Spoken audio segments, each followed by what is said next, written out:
मैं तुम्हारे घर गया था तो फिर तुम्हारे पड़ोसियों से पता चला।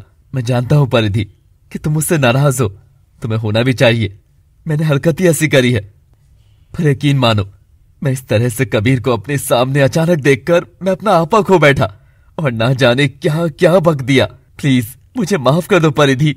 राहुल प्लीज इस वक्त यहाँ से चले जाओ, मुझे यहाँ दोबारा और कोई तमाशा नहीं चाहिए है।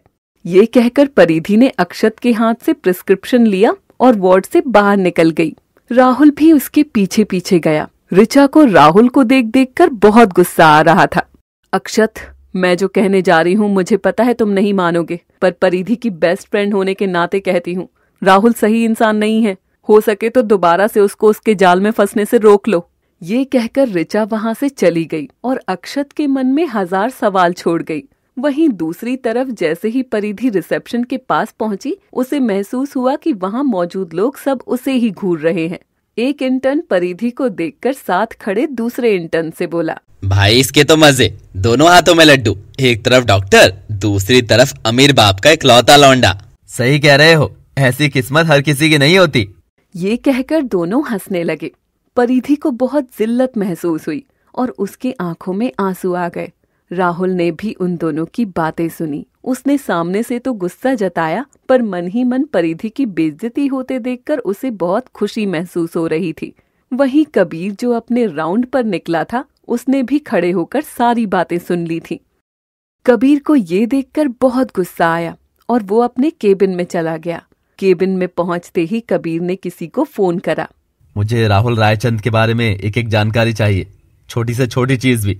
क्या करता है, कहाँ जाता है, किन से मिलता है, सब कुछ जल्द से जल्द। ये कहकर कबीर ने फोन रख दिया। अब इस खेल का अंत होकर रहेगा। तेरी सच्चाई सामने आकर रहेगी राहुल रायचंद। परिधि चाहे मुझसे कितनी भी नफरत क्यों ना कर ले, पर मैं तुझे उसकी जिंदगी नहीं बर्बाद करने दूंगा।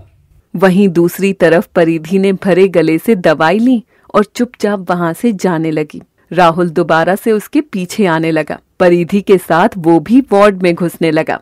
इतना सब करके भी तुम्हें शांति नहीं मिली? अब और क्या चाहते हो मुझसे? क्यों पीछे पीछे आ रहे हो मेरे? देखो मेरी माँ की तबीयत वैसे ही ठीक नहीं है, इसलिए मैं यहाँ और कोई तमाशा नहीं चाहती।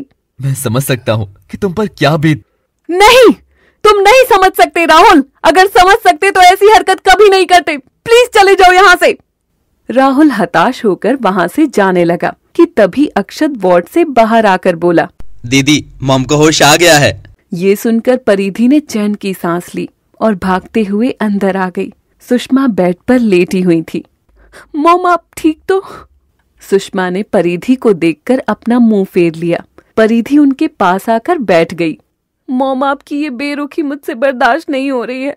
मैं सच कह रही हूँ, मुझे जरा भी अंदाजा नहीं था कि कबीर इस हॉस्पिटल को ज्वाइन करने वाला है। जितना शॉकिंग ये बाकी सबके लिए था, उतना ही मेरे लिए भी है। मैं सच कह रही हूँ। मान लिया, पर स्कूल रियूनियन वहां का क्या परिधि? वो वहां भी तो था, तब भी तुमने ये बात किसी को नहीं बताई।